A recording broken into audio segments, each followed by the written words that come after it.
Okay, so we're going live here sa session natin this afternoon. Okay. And so thank you again for checking my channel here in YouTube. So I do YouTube live sessions so that I can impart some information that can help you to manage your finances. So, by the way, I'm Darwin, Tacubanza, financial advisor. I was an engineer, but right now I'm helping people to manage their finances. So, sometimes we call them engineering your finances because we want to help, and I want to help people na paano sila makapag-budget and makapag-invest sila so that pagdating sa future, meron silang magagamit. And my page is called Magpundar. So you can check it on my Facebook page. So hanapin niyo lang po yung word na Magpundar. So this is something is related to finances because when you say Magpundar, you are investing in yourself and also in the future. And also we have a group you can join in if you want to hear and to check some updates. So I do this every Saturday,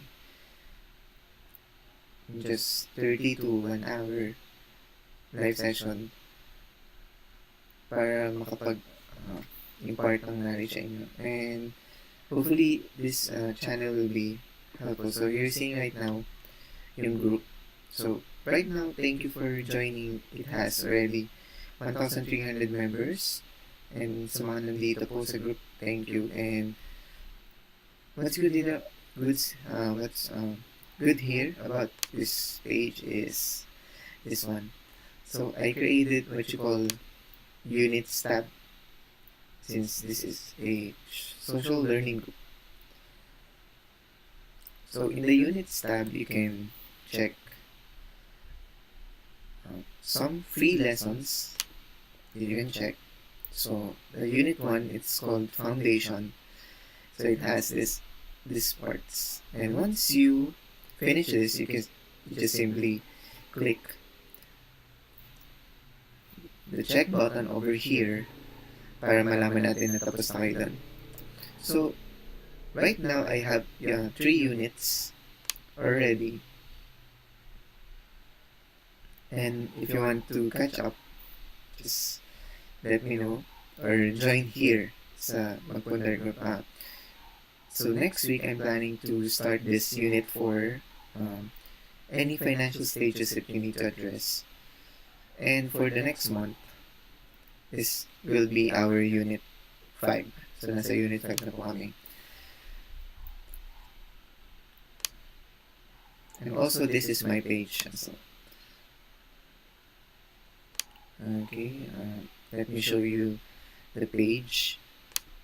So I created this page last 2019. So magto 2 years na siya by the end of quarter 4. So right now, it has 15,000 likes. Okay, so most of them are organic.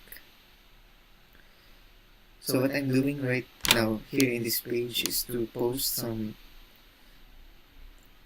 financial advices for free so that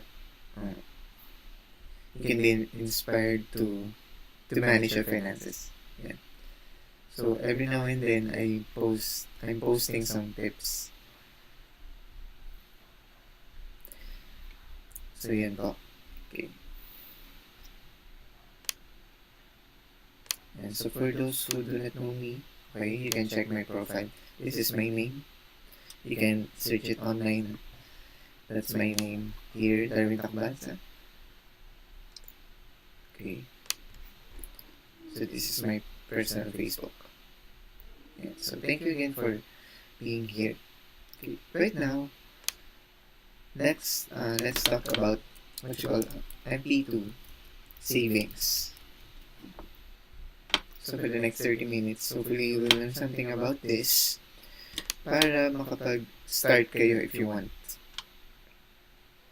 Okay. So what is an Pag-ibig MP2? So ano nga ba to? How can this help me when it comes to my investing journey? Dahil na pag meron kayo extra money or gusto nyo talagang mag-invest but you do not know how to start, when to start, and where to start. So this one is a good investment. You can add this in your portfolio or one of your investments kung meron na kayo. Or if you want to start this is your first time investing. This is a good one. Okay, so this is managed by a government agency called Pag-ibig. So they are a government agency that handles our some of the real estate property in the Philippines. Okay, so let me go to this.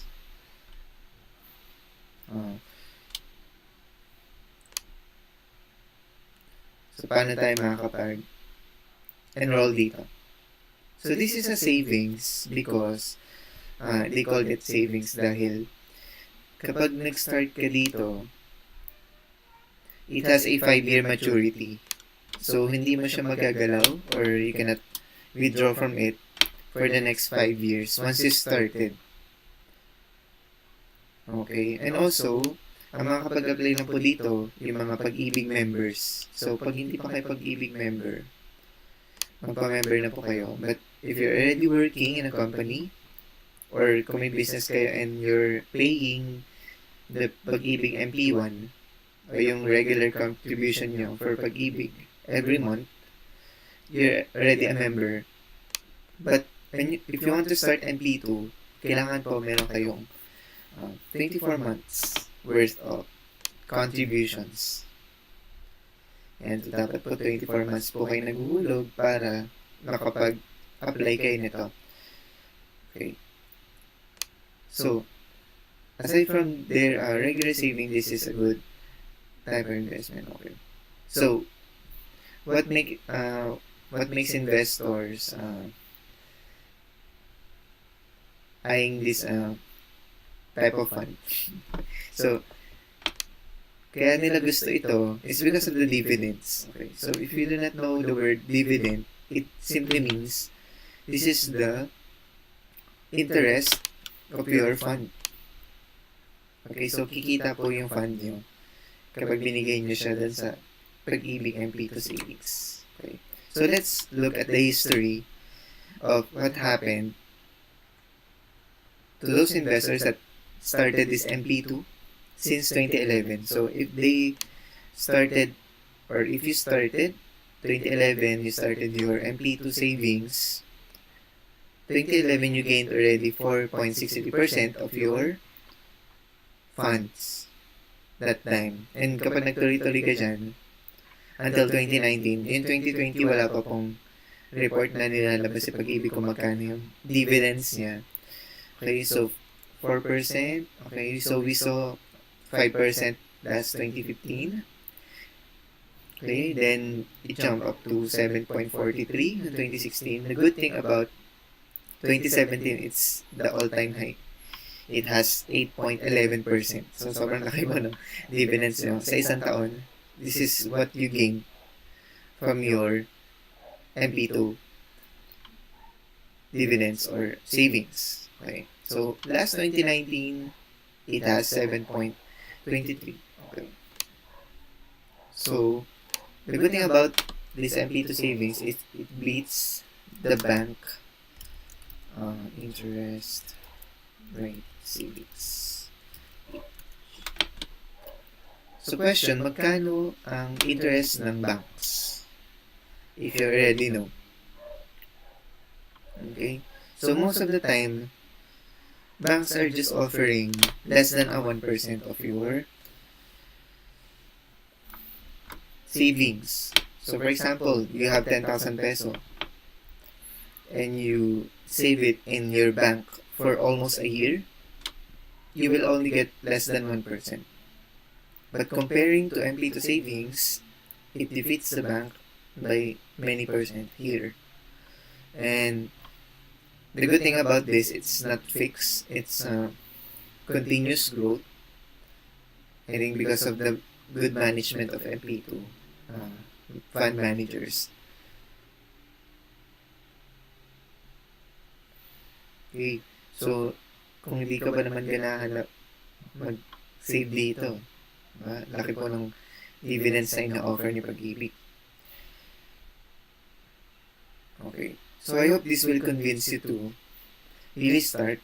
So kung may extra kayong money, if you want to grow your money over time, instead of fixing in a bank that will just offer you less than 1% of your of the interest. Yan. So hopefully this will be a good investment para sa inyo. Okay, so personally, I do have this one, and I started MP2 last 2019. So medyo late ko na tong nalaman. I started working 2015. Sana pala nag-start ako ng 2014. Nag-mature na sana yung aking funds. Okay. So let's go now with the procedure. So yan.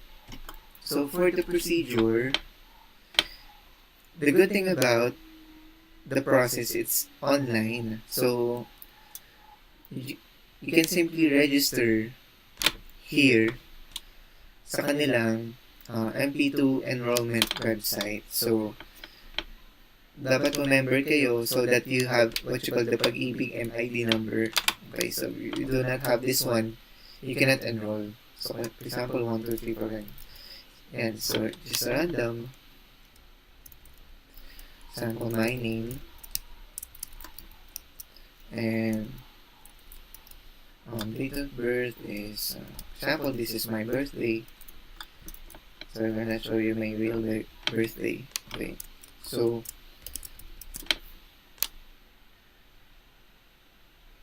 okay, so I need to enter my real details here. But if you have this already, once you submit it, you will accomplish some form para masagutan niyo siya. And once you submit it, magkakaroon kayo ng tinatawag na MP2 number. Okay, so you take it, keep it, and save it para alam niyo yung MP2 number nyo. Okay, so let's have the requirements. Okay, so once you enroll, ito po yung sasagutan nyo na form dun sa page. Okay, so ayan siya. So hindi nyo siya sasagutan dito sa PDF na to. Nandun siya sa website. Okay, so lahat ng personal information nyo ilalagay nyo dun sa website. So this is a secured website naman. Kaya it's a good thing na online process na siya. Kasi before, bago ka makapag-enroll sa MP2, pupunta pa kayo dun sa branch. So hindi nyo na kailangan pumunta sa branch. Kahit nasa bahay lang kayo, you can enroll. And so it's a good investment to have. So ang question na lang is how to pay MP2. For example, I have already MP2 number. Tapos qualified naman ako. Okay. So how can you do this?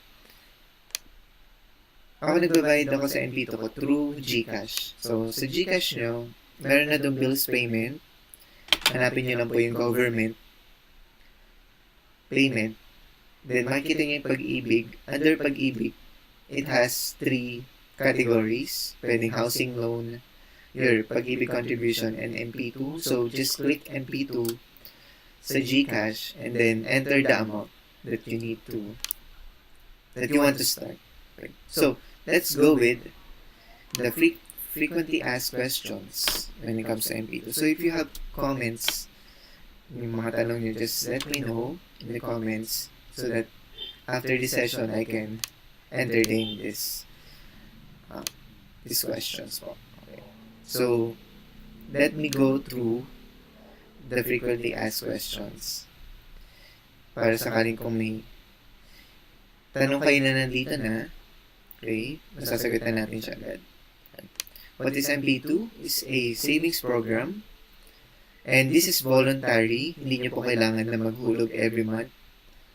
It's dependent on your budget and kung gano'n nyo gustong kalaki yung maging fund nyo sa laman ng inyong MP2, it's up to you.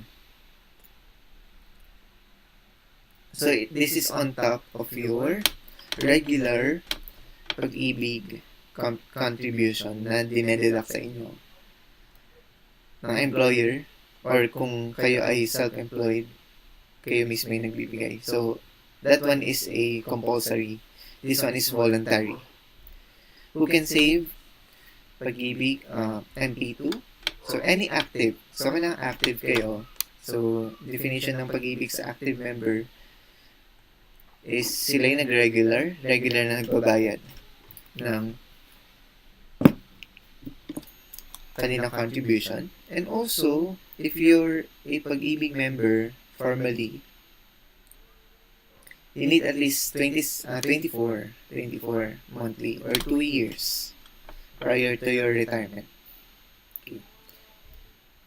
Is there a minimum amount to save? Okay, so the minimum savings is 500 peso per remittance. Okay, so kapag kayo ay mag-transmit na, hopefully you can submit at least 500 peso per transaction.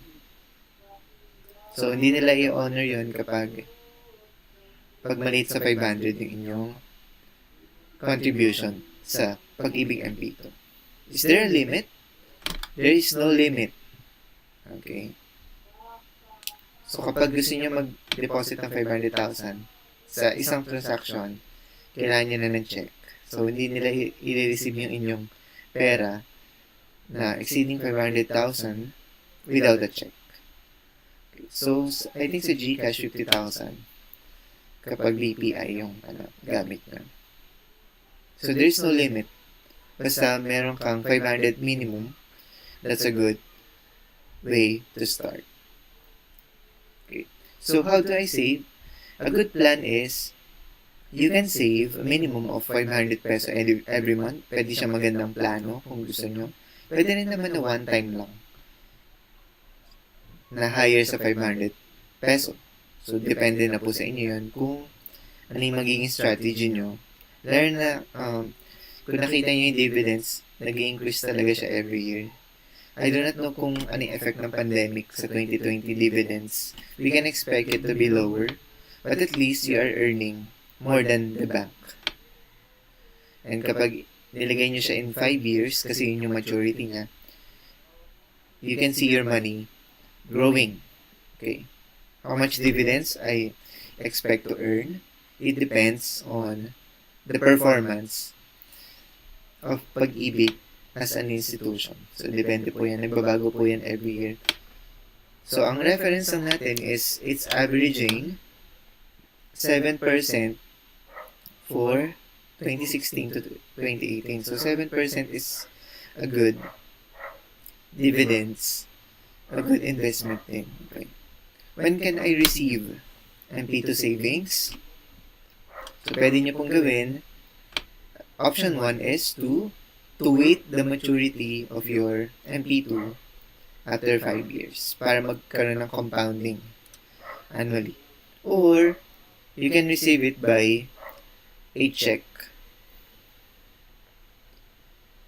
through land bank or kung may account kayo sa development bank or other pag-ibig accredited banks. So, pwede nyo siya ma-receive ng check every year or kung gusto nyo nag-grow siya, pwede sa account nyo na lang. Okay. So, for me, ang pinakamaganda is ito kasi you're getting the advantage of compounding annually.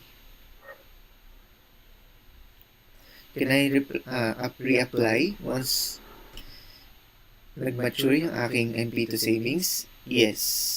Okay. Kapag hindi nyo siya na-claim, nandun lang yung MP2 savings nyo and magkakaroon ng growth ulit. Okay. Pero may disclaimer sila dito. Kapag hindi siya withdraw after 5 years, magkakaroon pa rin siya ng dividends for the next 2 years. Pero kapag after ng 7th year, hindi na siya mag-earn ng dividends at kailangan niya na siyang i-withdraw talaga. Okay. So, number 9, can I open more than one MP2 savings account?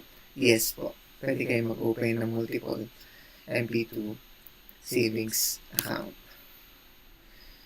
Okay, so, are my MP2 savings are guaranteed? Yes, this is a government guarantee. Pero yung annual dividends every year, pwede siyang mas mababa sa 7%, pwedeng 4% lang, pwedeng 1% lang. But we can expect it to have dividends kasi government guarantee siya. Okay. So, baka nagtataka kayo saan ini-invest ng Pag-ibig yung kanyang money o yung pera na nilalagay mo. So, sabi na dito, 70% ng investment nila nilalagay nila sa house financing. Okay. So, ibig sabihin nito, house financing, ito yung mga pinapautang sa mga empleyado kapag gusto nilang bumili ng bahay ay wala silang capacity to buy it straight cash. So, utang sila sa Pag-ibig with a percentage. So, sa akin, I know you can relate. May binabayaran din akong house. Okay? So, I think most of you have done that already. So, meron siyang patong and babayaran ko siya for the next 20 to 25 years. Yan. So, doon nila kinukuha yung dividends doon sa kita nila from house financing. And marami ngayon kumukuha ng bahay. Yan. So, marami din umuutang. Kaya, most of the time, malaki yung kita talaga ni Pag-ibig. And also, kung may 70% sila sa house financing, 30% naman nilalagay nila sa mga government securities and corporate bonds. So, itong mga government securities and corporate bonds, I'll discuss this on a later time para maintindihan natin ano ibig sabihin nitong mga to. Pero this is a good type of investment. How can I enroll? Pero hindi na to applicable. Hindi nyo na kailangan pumunta sa Pag-ibig branch. Just simply apply online. Okay. So, paano tayo makakapagbayad sa Pag-ibig MP2? Kung kaya nyo itong gawin sa inyong company and you're planning to stay in your employer for the next few years, ipagawa nyo na siya as salary deduction para hindi nyo na siya maramdaman. Or, pwede kayo pumunta sa Pag-ibig branch kung pwede na sa inyong area. Or, punta kayo sa mga Pag-ibig collection partner such as GCash. Yan, pwede siya. Pwede rin siya sa 7-Eleven. Pwede kayo magbayad ng MP2 doon. And I think sa Bayad Center, you can have this arrange or makapag-transmit kayo. For example, the minimum is 500 per transaction, right? Okay, so I have here a sample of what if I invested 500 peso per month in Pag-ibig MP2. So, itong dividend na to, it based on the 7.5 dividend rate that is average from 2016 to 2018. Ayan siya. So, nakita niyo na yung growth.